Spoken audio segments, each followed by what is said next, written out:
Picture this. You're standing in the royal court of medieval Europe, watching the most powerful bloodline in history slowly destroy itself from within.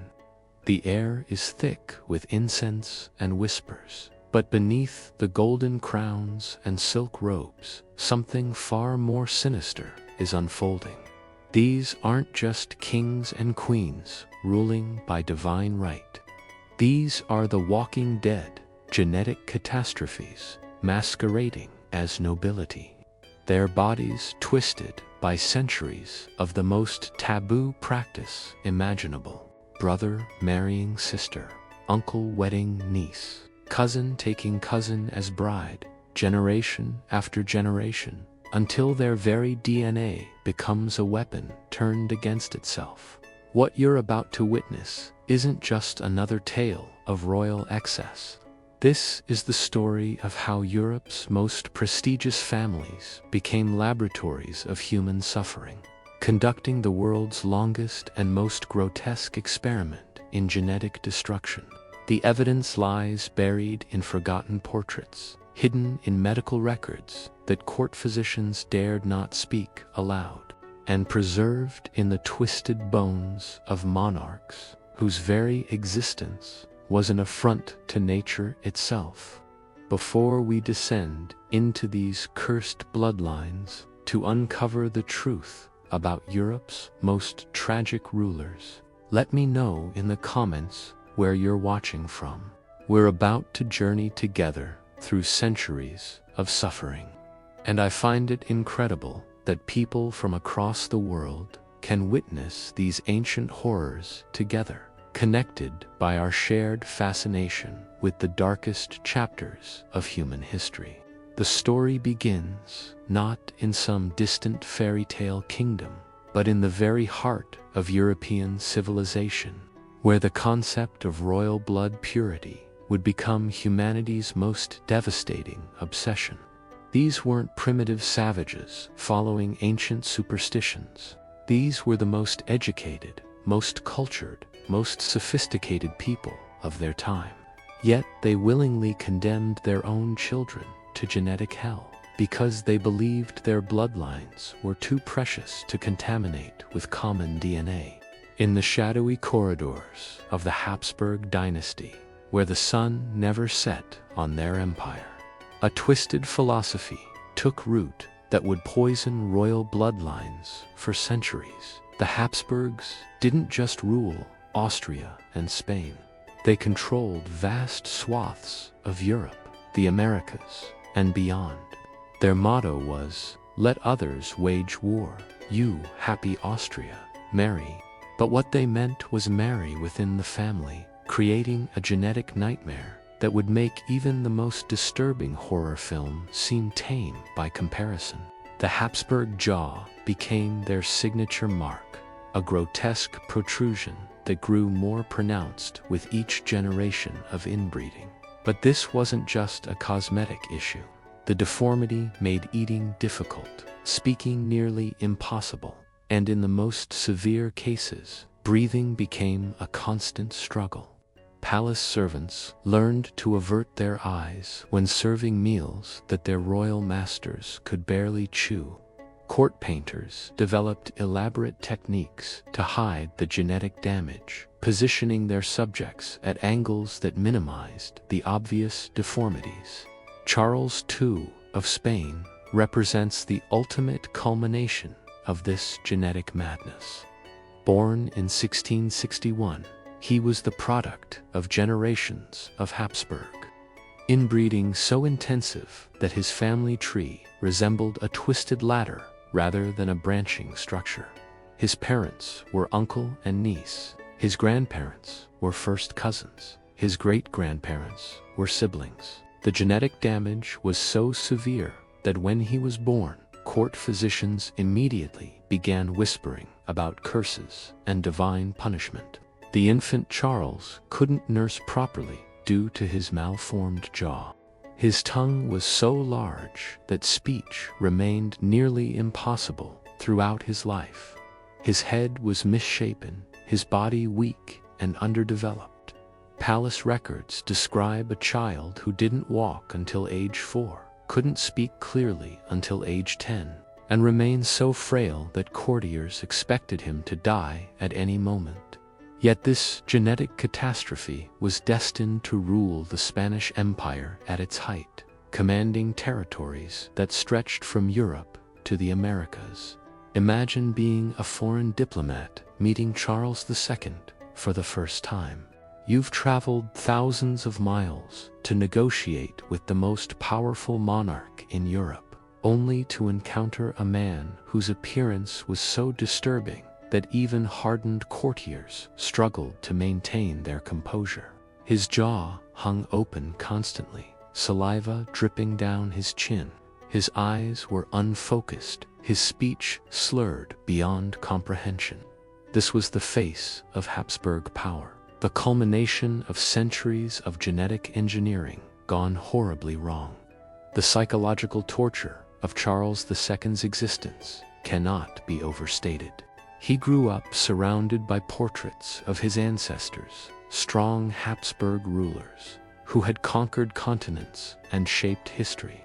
Yet when he looked in mirrors, he saw a grotesque reflection that bore little resemblance to the noble figures lining the palace walls. Court records hint at his growing awareness of his condition, his desperate attempts to understand why he looked so different from the heroic kings in the paintings. His attempts to produce an heir became a tragic farce that consumed the final decades of his life. Charles married twice, first to Marie Louise, then to Maria Anna of Neuburg. Both marriages were political necessities designed to secure the Spanish succession, but both were doomed by the king's genetic inadequacy. Palace physicians documented his repeated failures to consummate either marriage, his physical inability to perform the most basic royal duty of producing offspring. The court became a theater of medical desperation, as physicians from across Europe were summoned to examine the king and prescribe treatments for his condition. They applied leeches to drain bad blood, administered potions containing everything from powdered unicorn horn to human skull, and even attempted primitive surgical procedures. None of these treatments could address the fundamental problem. Charles II was the product of genetic damage so severe that normal human function was impossible. Religious authorities interpreted the king's condition as divine punishment for the sins of his ancestors. They organized elaborate prayer ceremonies, commissioned expensive masses, and even consulted with supposed mystics who claimed to communicate with angels. The Spanish Inquisition launched investigations into possible supernatural causes, arresting suspected witches and heretics who might have cursed the royal bloodline. All of these efforts were futile because they were addressing imaginary spiritual problems, rather than the very real genetic catastrophe unfolding in the royal palace. The political implications of Charles II's condition extended far beyond Spanish borders. European powers watched with fascination and horror as the Habsburg dynasty collapsed under the weight of its own genetic experiments. The War of Spanish Succession, one of the most destructive conflicts in European history, was fought precisely because Charles II died without producing an heir. His genetic inadequacy triggered a continental war that reshaped the balance of power and cost hundreds of thousands of lives. But the Habsburgs weren't the only royal family conducting these genetic experiments. Across Europe, similar patterns of inbreeding were creating their own dynasties of genetic disasters. The Ptolemaic dynasty of Egypt had practiced brother-sister marriage for centuries, creating rulers whose physical deformities were so severe that they required specially designed furniture and clothing. The later Roman emperors, particularly during the decline of the empire, showed clear signs of genetic damage from repeated intermarriage among the aristocratic families. The French royal family, despite their public image of sophistication and culture, harbored their own genetic secrets. The Bourbon dynasty practiced extensive cousin marriage, creating a concentration of harmful genes that manifested in various ways throughout their lineage. Louis XIV, the Sun King himself, showed subtle signs of genetic damage, including unusual facial features and health problems that court physicians struggled to treat effectively. Marie Antoinette, the Austrian princess who became Queen of France, brought her own genetic baggage to the French court. Her Habsburg ancestry included the same inbreeding patterns that had destroyed the Spanish line, though in her case the damage was less severe. Her children with Louis XVI showed mixed results, some relatively healthy, while others displayed the characteristic Habsburg features that marked them as products of genetic concentration. The medical records from these royal courts, preserved in various European archives, paint a disturbing picture of systematic genetic destruction. Palace physicians documented birth defects, developmental delays, and mysterious illnesses that they couldn't understand or treat. They noted the high rates of infant mortality among royal children, the frequent miscarriages suffered by royal women, and the shortened lifespans of monarchs who should have enjoyed the best medical care available. Modern genetic analysis has revealed the true scope of the damage caused by centuries of royal inbreeding. When researchers examined the family trees of European royalty, they discovered levels of genetic concentration that would be considered impossible in healthy populations. The coefficient of inbreeding in some royal families exceeded levels typically found in laboratory animals bred for specific genetic traits. The Habsburg dynasty's genetic experiment finally ended with Charles II's death in 1700. But the damage had already spread throughout European royalty. The interconnected nature of royal marriages meant that harmful genes were distributed across multiple dynasties, creating a continental network of genetic weakness that would plague European monarchies for generations to come. The irony of royal inbreeding lies in its complete contradiction of the very goals it was meant to achieve.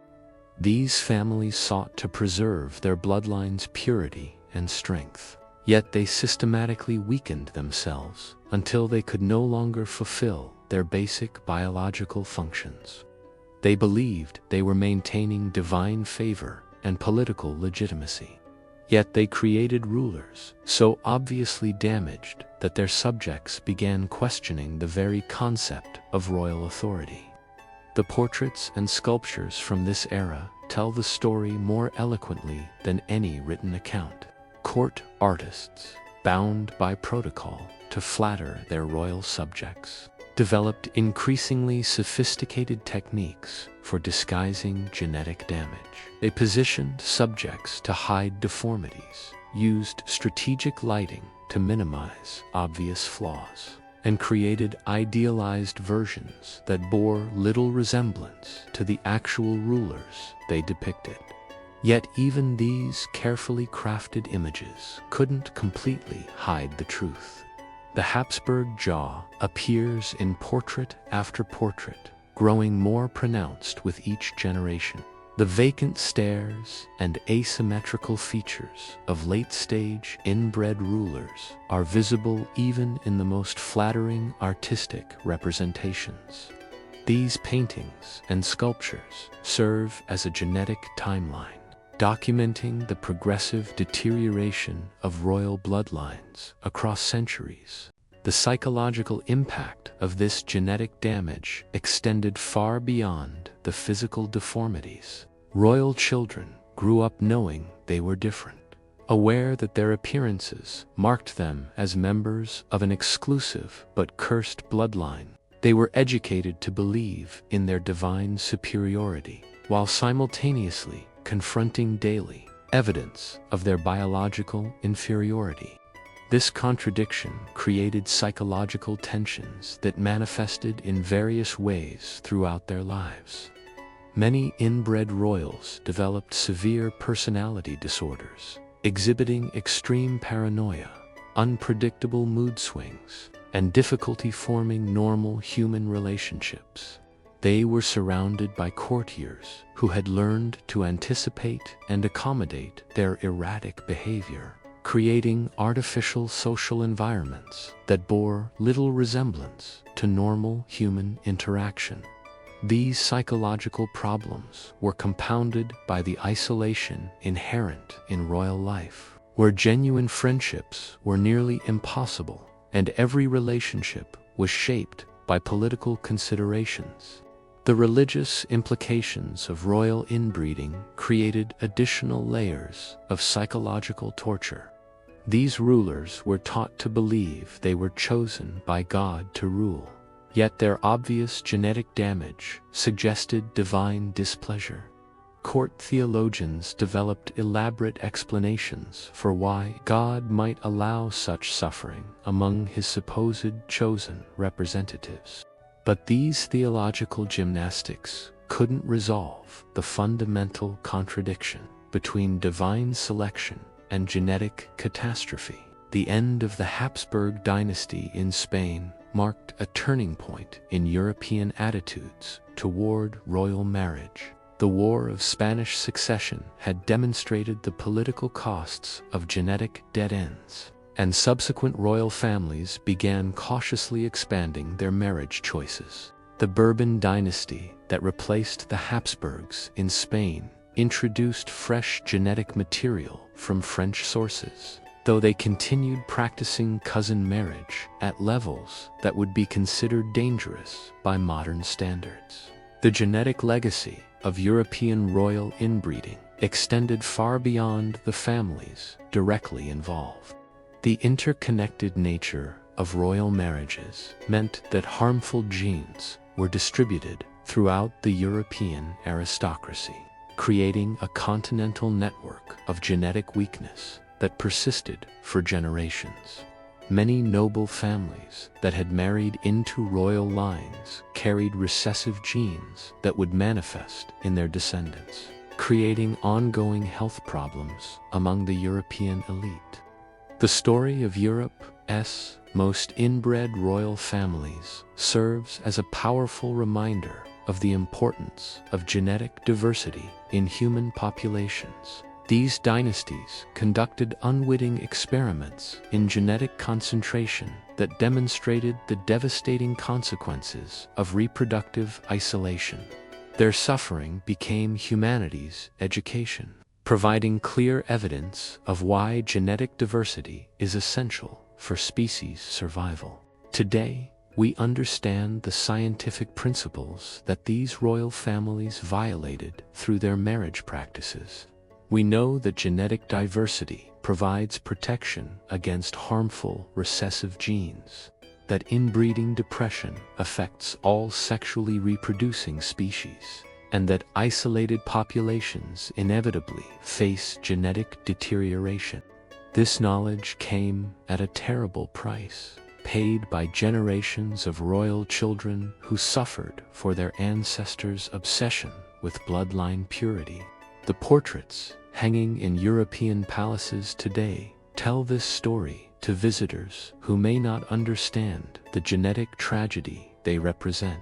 These images of kings and queens, princes and princesses, document one of humanity's most extensive experiments in genetic manipulation. They remind us that power without wisdom is dangerous, that tradition without scientific understanding can be destructive, and that the pursuit of purity often leads to corruption. As we close this chapter on Europe's most inbred royal families, their legacy lives on in the genetic understanding they helped provide. Their suffering contributed to our modern knowledge of heredity. Their mistakes guided our understanding of genetic diversity, and their tragedy serves as a warning about the dangers of reproductive isolation. They wanted to be remembered as divine rulers, but they became humanity's teachers about the importance of genetic health.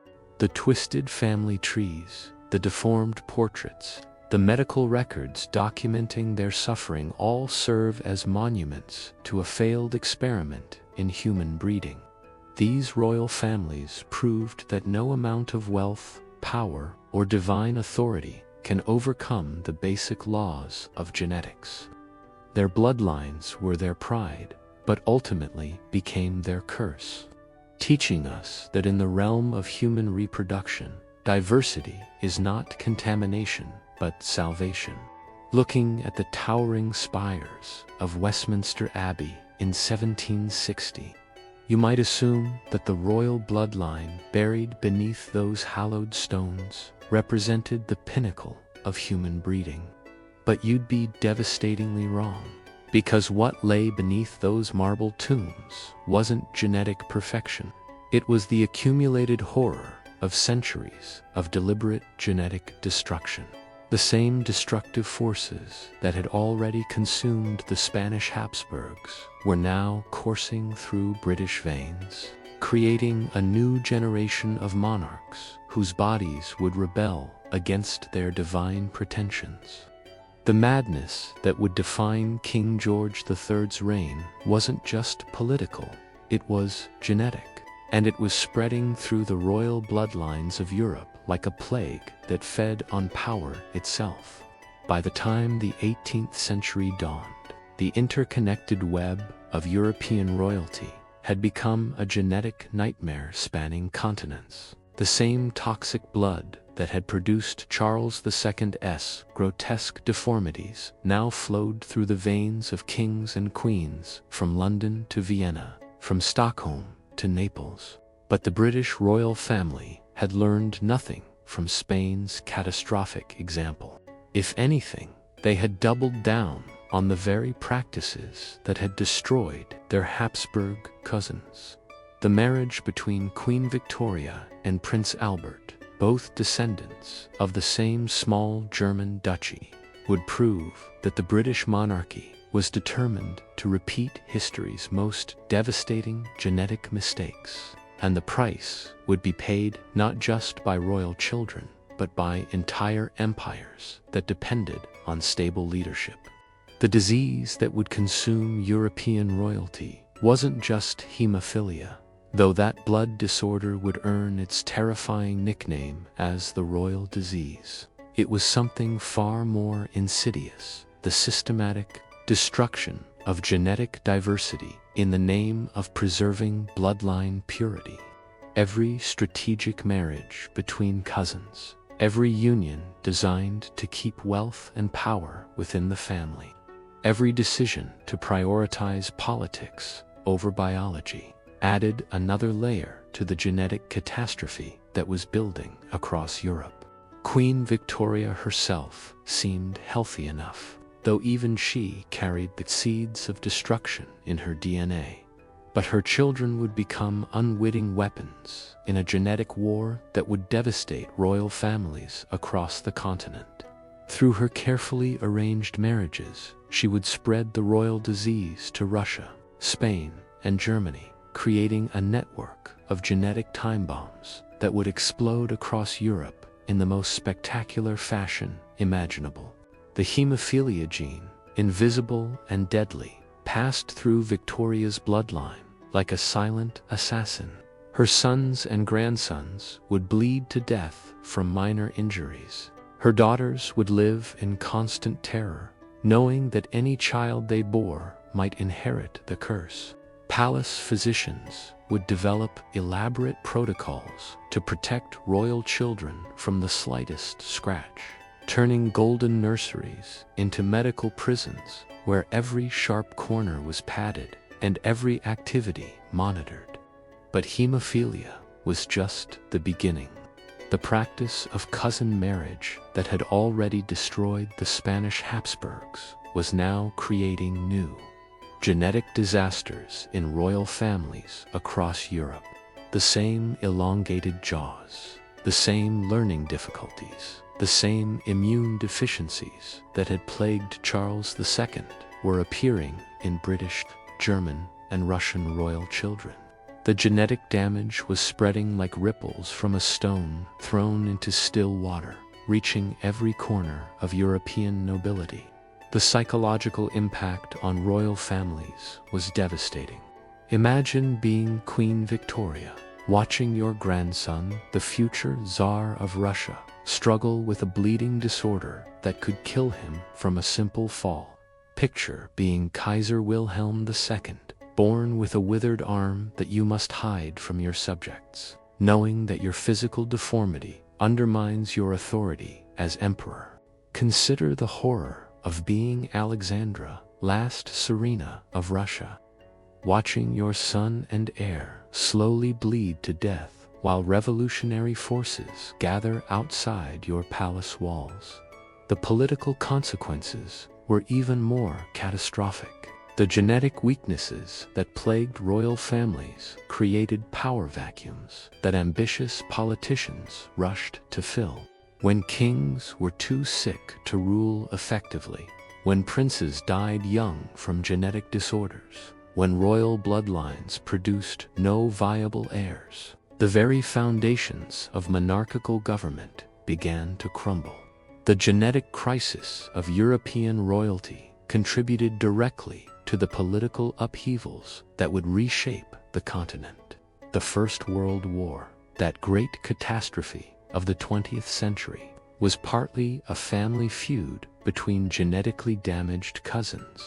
Kaiser Wilhelm II, King George V, and Tsar Nicholas II were all grandchildren of Queen Victoria, all carriers of the same genetic burden, all struggling to maintain their authority while their bodies betrayed their divine pretensions. The war that killed millions of their subjects was, in part, a consequence of the genetic isolation that had weakened their bloodlines and destabilized their governments. The Russian Revolution, which ended centuries of Romanov rule, was accelerated by the genetic crisis within the royal family. The Tsarevich Alexiei's hemophilia created the perfect opening for the mystic Rasputin to gain influence over the royal family. The scandal of this peasant healer's access to the empress, the political chaos caused by his interference in government, and the eventual murder that shocked Russian society, all stemmed from a genetic disorder that could have been prevented by marrying outside the narrow circle of European royalty. The Spanish Civil War, which would tear that nation apart in the 1930s, had its roots in the genetic catastrophe of the Spanish Bourbon Restoration. When the Habsburgs finally died out, the Bourbon family that replaced them repeated the same mistakes, marrying cousins and producing genetically damaged heirs who could not provide the strong leadership Spain desperately needed. The political instability that followed was directly connected to the genetic instability of the royal bloodline. Even the rise of fascism in Germany can be traced, in part, to the genetic failures of European royalty. When Kaiser Wilhelm II's physical and mental inadequacies contributed to Germany's defeat in the First World War, the resulting political vacuum was filled by extremist movements that promised to restore German greatness through radically different means. The genetic nationalism that had once justified royal inbreeding transformed into racial ideologies that would consume Europe in an even more devastating war. The irony was profound and tragic. The very families that had spent centuries obsessing over bloodline purity, that had sacrificed human happiness and genetic health to maintain their supposed superiority, had created the conditions for their own destruction. The genetic damage they had inflicted on themselves made them vulnerable to the political forces that would ultimately sweep them from power. The divine blood they had sought to preserve had become the poison that killed their dynasties. As the 20th century progressed, the surviving royal families of Europe finally began to understand the price of their genetic isolation. The British royal family, chastened by centuries of genetic disasters, began marrying commoners and distant relatives, introducing fresh genetic material into their bloodline. The Spanish monarchy, restored after Franco's death, made similar choices, prioritizing genetic health over political convenience. The few remaining European monarchies learned, at last, that survival required diversity. The genetic legacy of European royal inbreeding serves as a powerful reminder of the dangers of isolation, whether genetic, social, or political. The same forces that drove royal families to marry their cousins, the desire to preserve purity and maintain control, continue to influence human societies today. The lesson of the royal disease is clear. Isolation breeds destruction. Diversity brings strength, and the price of genetic nationalism is always paid in human suffering. The marble tombs of Europe's royal families, scattered across cathedrals and crypts, from Westminster to St. Petersburg, contain more than the remains of kings and queens. They hold the evidence of humanity's greatest genetic experiment, a 3-century study in the consequences of reproductive isolation. The bones of Habsburg princes, the DNA of Romanov children, the medical records of British royalty, all tell the same story. Power without genetic wisdom leads inevitably to destruction. The royal disease that once threatened to destroy European monarchy has largely disappeared from modern royal families, not through medical intervention, but through the simple expedient of genetic diversity.